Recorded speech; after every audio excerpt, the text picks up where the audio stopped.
Good morning friends. આજે આપણે ધોરણ 10માં WH વાળા પ્રશ્નાર્થ વાક્ય જોઈશું. લાસ્ટ વિડીયોમાં આપણે સહાયકારક ક્રિયાપદથી પ્રશ્નાર્થ વાક્યો શરૂ થાય છે તેમને આપણે કઈ રીતે ઇનડાયરેક્ટ સ્પીચમાં ફેરવીએ છીએ તેની આપણે ચર્ચા કરી હતી. આજે આપણે WH વાળા વાક્યોને ફેરવતા શીખીશું.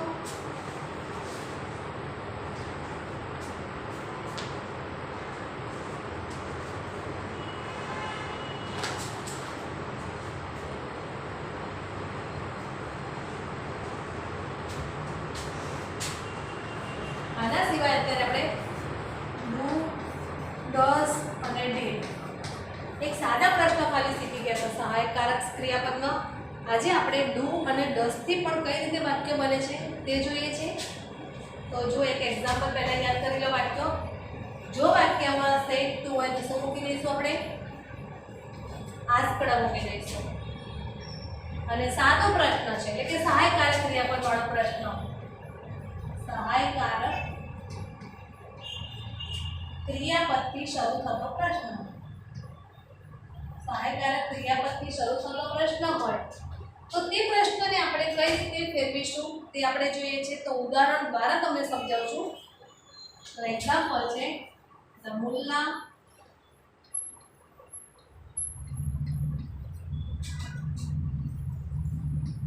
said to the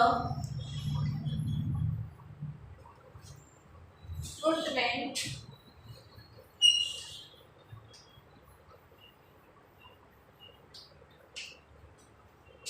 have I bought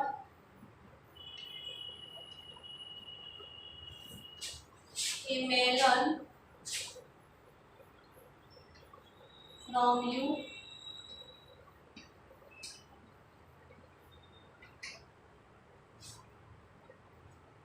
આ વાક્યનો જવાબ બનાવતા પહેલા તો આપણે જે નિયમ છે જોઈએ. તો પહેલા સેટ ટુ છે એના બદલે શું મૂકી દઈશું આપણે? અહીંયા મૂકીશું આસ્કડ અને આસ્કડ મૂકેલા બદલે શબ્દ નીકળી જશે. The mullah asked the fruitman. તો જવાબ આપણે લખીએ પહેલા ધ મુલ્લા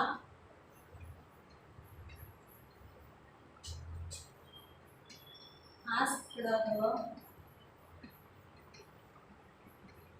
fruitman. જ્યારે તમે આસ્કડ મૂકો છો ત્યારે ધ્યાન રાખવાનું કે આસ્કડ પછી ટુ ના આવવું જોઈએ. ત્યાર પછી જે WH આ સાદો પ્રશ્ન છે એમાં અવતરણ ચિહ્ન છે એને દૂર કરીને આપણે ઇફ મૂકી દેવાનું. ત્યાર પછી પહેલા બે શબ્દ હોય એને આપણે જગ્યા બદલી નાખતા હતા જેથી આપણો છેલ્લે પૂર્ણ વિરામ થઈ જાય અને આપણે આન્સર બનાવી શકીએ છીએ. તો હેવ આઈ છે એનું આપણે આઈ હેવ કરીશું. હવે વાક્યમાં જોઈએ છે આઈ એટલે કોણ? પ્રથમ પુરુષમાં છે જેનો ફેરફાર કોને આધારિત હશે? બોલનાર પ્રમાણે. એટલે કે બોલનાર એટલે કે હી છે. તો શું આવશે? આઈના બદલે આપણે હી કરી દેવાનું અને એચ સ્મોલ કરી દેવાનું કારણ કે ઈથી વાક્ય આપણું જોડાઈ જાય છે માટે આપણે હી માં એચ સ્મોલ કરીશું.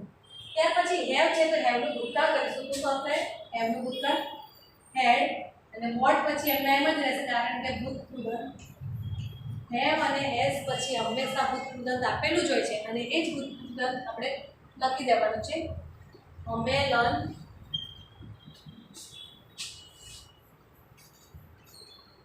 From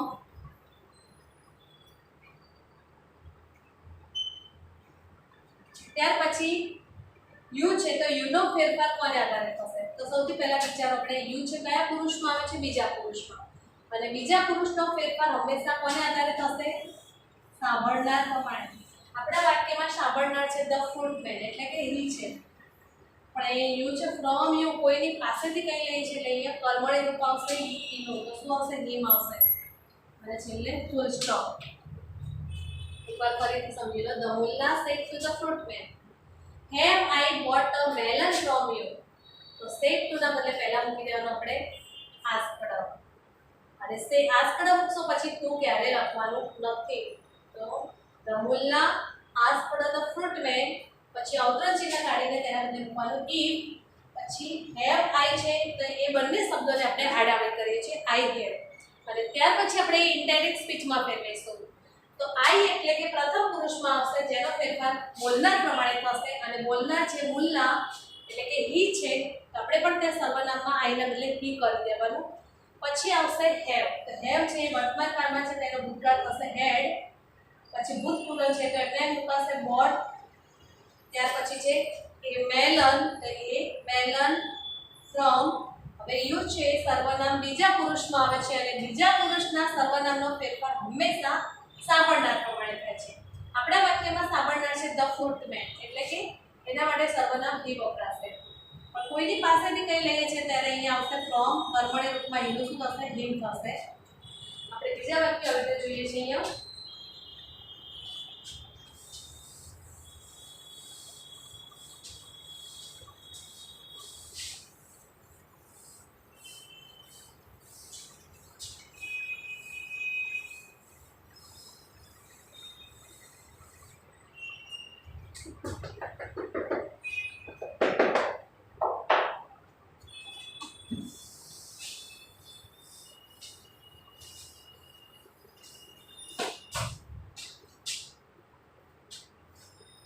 My friend said to me, બીજું વાક્ય છે my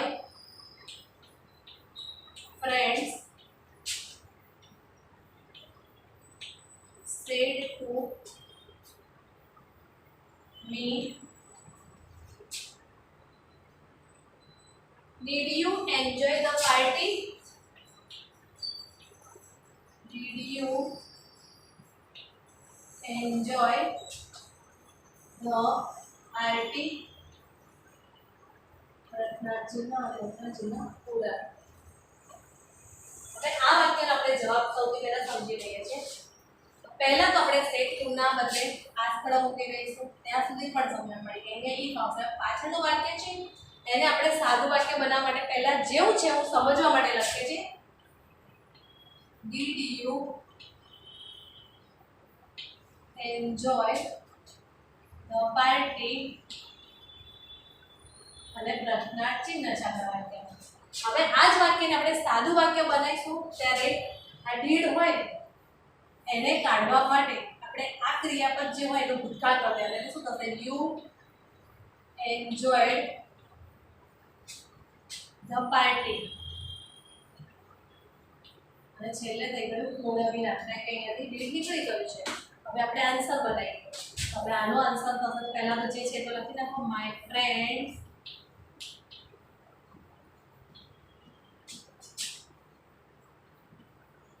asked me to. હવે અહીંયા જોવાનું છે આપણે યુ. યુ એટલે કોણ? બીજા પુરુષનું સર્વનામ છે જેનો ફેરફાર થશે સાંભળનાર પ્રમાણે. એટલે મી આપશે એટલે આપણે શું લખવાનું? આઈ. ત્યાર પછી એન્જોય છે ને એ ભૂતકાળ છે અને ભૂતકાળ શેમાં ફેરવાય? પૂર્ણ ભૂતકાળમાં. તો આપણે પૂર્ણ ભૂતકાળ કઈ રીતે છે યાદ ના આવે તો આગળ હેડ મૂકી દો ખાલી અને પછી ભૂતકૃતન થઈ મૂકો. તો એન્જોયનું ભૂતકૃતન તો એનું જ થશે. એટલે એન્જોયડ ધ પાર્ટી અને ફૂલ સ્ટોપ. આ વાક્યનો જવાબ થઈ ગયો. ત્યાર પછી આપણે બીજું વાક્ય જોઈએ છે એવું. એટલે કોઈ પણ વાક્ય ડીડથી ચાલુ થતું હોય તો ખાલી એટલું જ કરવાનું. તમારે ક્રિયાપદ હોય ને એ ક્રિયાપદ ભૂતકાળનું રૂપ લઈ લેવાનું. એટલે તમારે ડાયરેક્ટ આન્સર જોઈએ સમજવું હોય તો ડીડ છે એને કાઢીને સીધું આનું ભૂતકાળ કરો અને તમારા માઇન્ડમાં તમારે કરવાનું છે. પછી આ વાક્ય તમારે કંઈ લખવાની જરૂર નથી અને પછી સીધો આન્સર તમે લખી શકશો. બીજું એક વાક્ય લખું છું. Naina said to Mona. Naina said to Mona,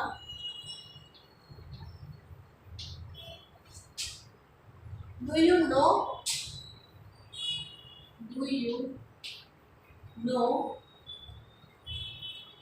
who is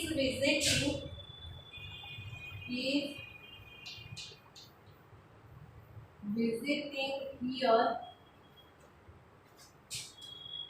tomorrow?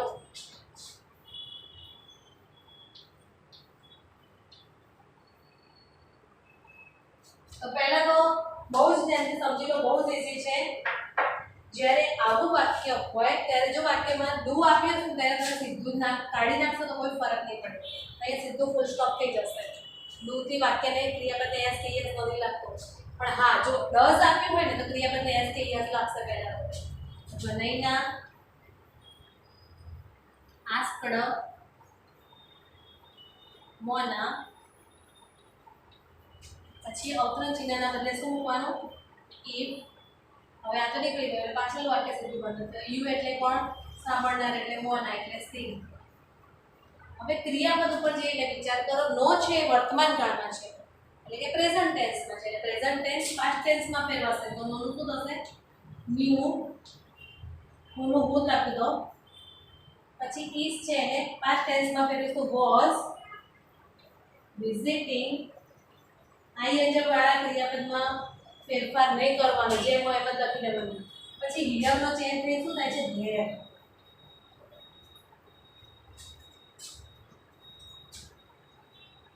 અને ટુમોરોનું શું થશે the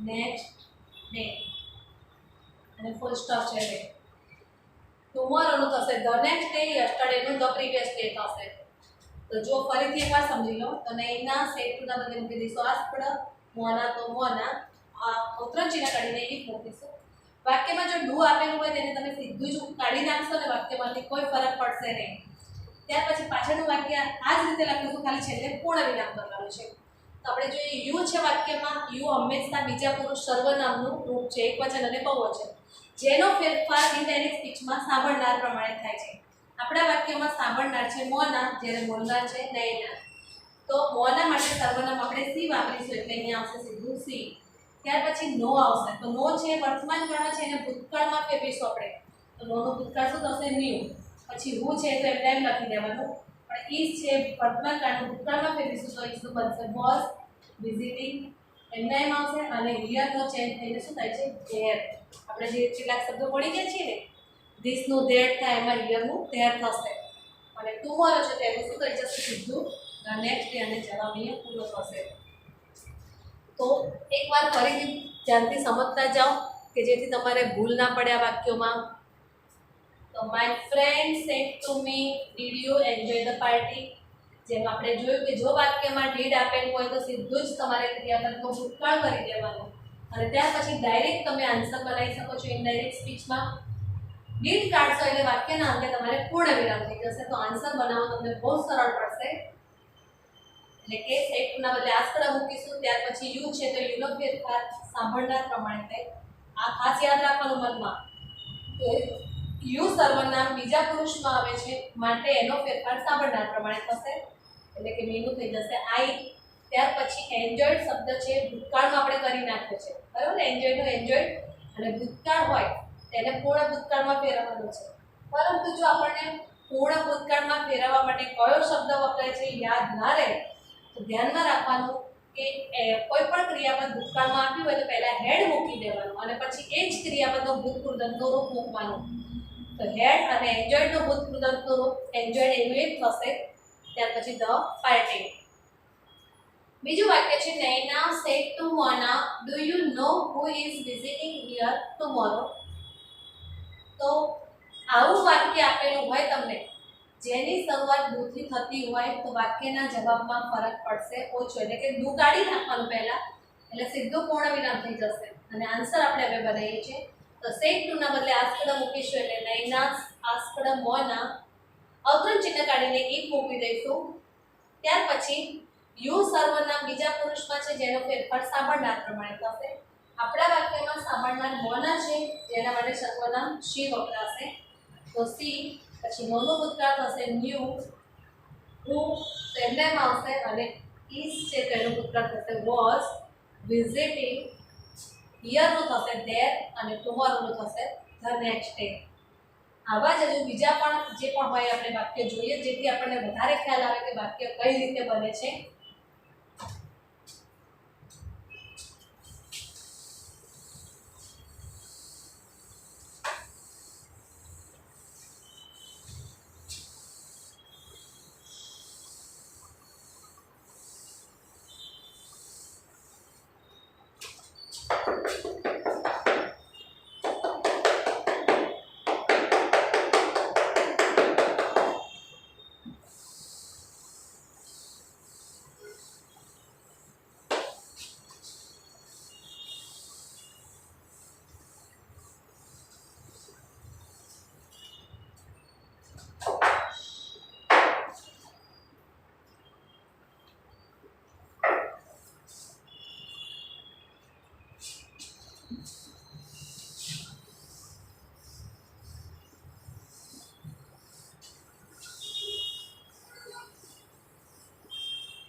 she said to me, example છે મને સમજવા માટે, she said to me, is he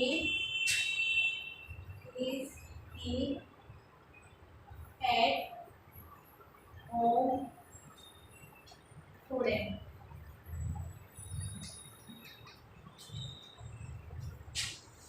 તો સેડ ટુ ના બદલે આસ્કડ મૂકી દઈશું, she asked me. હવે સાદો પ્રશ્ન હોય ત્યારે આપણે શું મૂકવાનું છે, અહીંયા અવતરણ ચિહ્નના બદલે if મૂકી દઈશું. પછી આ બંને શબ્દોને જગ્યા બદલી દઈશું એટલે છેલ્લે થશે પૂર્ણ વિરામ. હવે he છે ને ત્રીજો પુરુષ છે, ત્રીજા પુરુષમાં આપણે કોઈ ફરક નથી કરતા એટલે he નું નીચ લખી દેવાનું. પણ is છે એનું ભૂતકાળ શું થશે, was. he was at home. અને today નું શું કરી દેવાનું, that day. એક પણ ચેન્જ કરવાનો રહી ના જાય, ખાસ ધ્યાન રાખજો તમે. હવે જો જવાબ શું થયો, she asked me if he was at home that day. બીજું વાક્ય લખીએ છીએ આપણે, Raman said to me, Raman said to me, did you meet the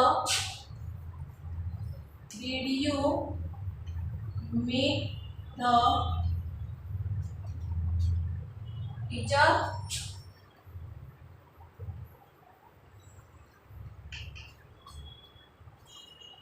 તો જો આ વાક્યમાં છે ને તમારે સૌથી પહેલા તો વાક્યમાં મેં સમજાવ્યું છે, ડીડ કાઢવું હોય ને એટલે આ ક્રિયાપદનો ભૂતકાળનું રૂપ કરી દેવાનું, MET એનું ભૂતકાળ થશે, મેં, બરાબર, મીટ મેં.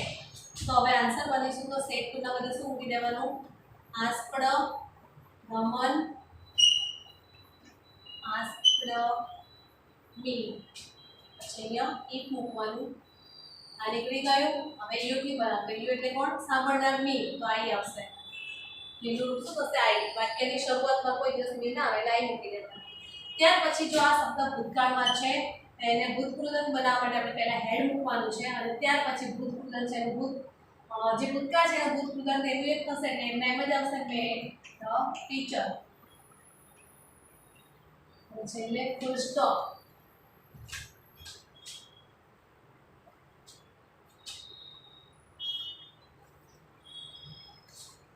જો બીજું વાક્ય હોય તો તમને લખાવજો એવું જ.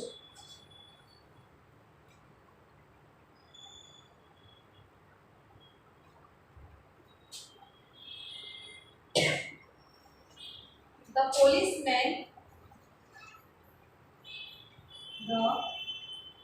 policeman said to Mohan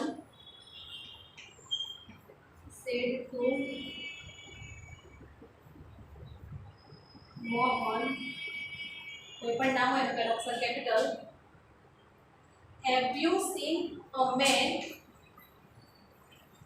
with a beard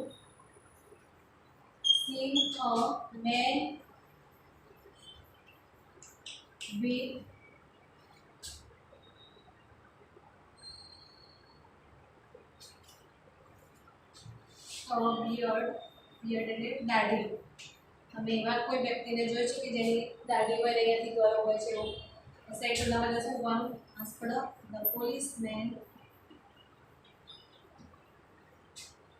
asked Mohan if. આ બંને શબ્દ મેં આપણે ને એક અને બે નંબર આપીએ તો એક નંબર એ લઈ જવાનો અને બે નંબરને એ લઈ જવાનો, તો યુ આવશે. યુ એટલે કોણ, મોહન. તો એના માટે શું વાપરવાનું આપણે, he. પછી હેવ છે એનું ભૂતકાળ કરશું તો શું થશે, he had seen a man with a beard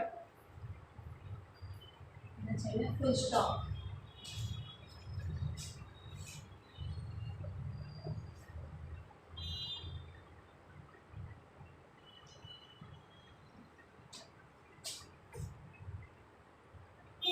The student said to the teacher, એટલે said to the teacher તો આપ તમને મુકતા આવડશે, હું વાક્ય લખું છું ખાલી. The students બહુ જ મોટું વાક્ય છે. said to the teacher, is it a fact that living beings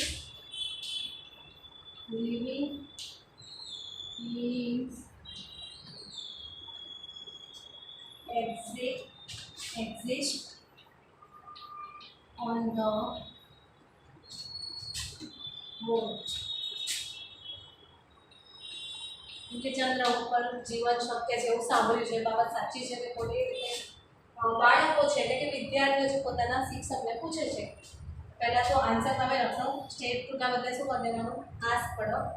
ત્યાર પછી અહીંયા ઇફ મૂકવાનું અને આ બંને શબ્દોને પહેલા બદલી નાખવાનું તમારે. પહેલું આવશે ઇફ. તો ઇફમાં ત્રીજો પુરુષ છે એટલે ફેરફાર નહીં કરવાનો, એમને એમ લખી દેશો તમે. પછી ઇઝ છે તો એનો ભૂતકાળ થશે. ઇઝનું ભૂતકાળ શું કરવાનું? વોઝ.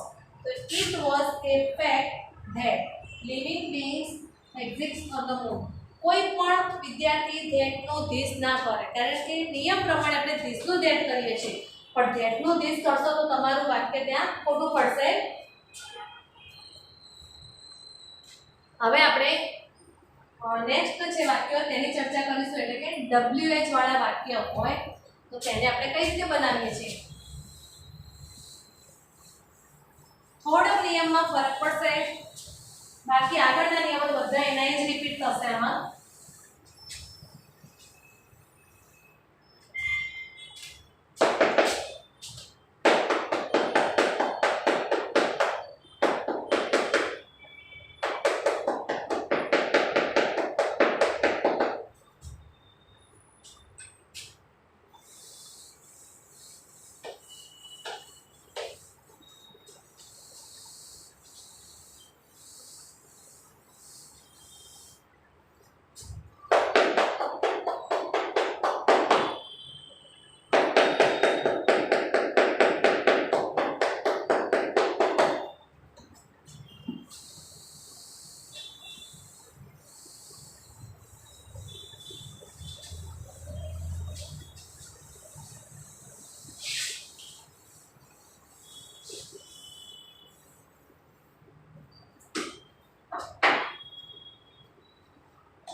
તો હવે આપણે જોઈએ છે WH વાળા વાક્યો હોય.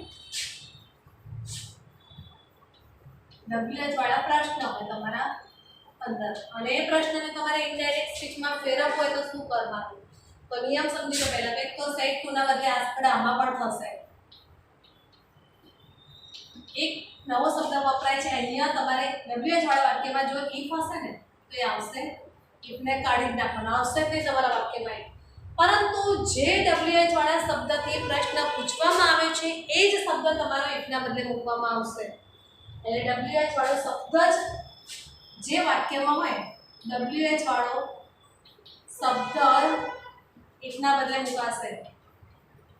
ઇફના બદલે મુકાશે એટલે કે બીજા શબ્દોમાં કહીએ તો કંજક્શન કહેવાય એને. કંજક્શનના બદલે વપરાય છે. પછી વાક્યમાંથી પ્રશ્નાર્થ ચિહ્ન નીકળી જશે. પ્રશ્નાર્થ ચિહ્ન મૂકવામાં આવતું નથી.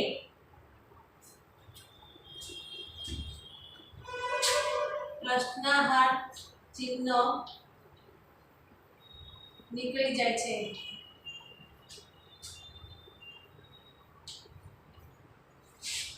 વાક્ય વિધાન વાક્યમાં ફેરવાઈ જશે.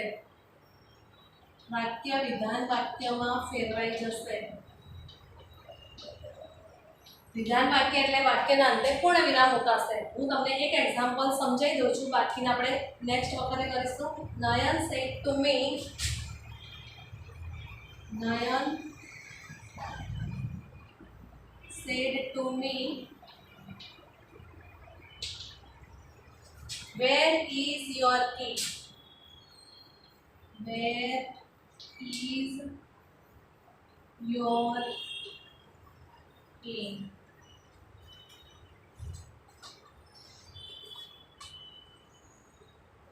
તો જો હવે તમને આ જ વાક્ય છે ને પહેલા આખું સમજાય કઈ રીતે બનશે. તો પહેલાં તો આપણે નિયમ છે સેટના બદલે શું મૂકી દઈશું, આપણે આસ્પદમ મૂકી દઈશું. પછી WH વાળો જે શબ્દ હોય ને એ ઇફના બદલે મૂકશે. અહીંયા ઇફ આવશે નહીં. તો આપણા વાક્યમાં કયો છે WH વાળો શબ્દ? તો એ જ શબ્દને તમારે અહીંયા મૂકી દેવાનો વક્ર ચિહ્નના બદલે. પછી પાછળના બે શબ્દ છે એને આડાવડી કરવા પડે, પણ યોર અને ઇઝ નહીં થાય, પણ આ શબ્દ આખો રહેશે. અને આ નંબર આ એક છે તો આ નંબર 2, એટલે આને અહીં લાવવાનું અને અહીં લઈ લેવાનું છે, એટલે કોળા વિરામ કરવાનું. એટલે જો જવાબ શું થશે? નયન આસ્પદ મી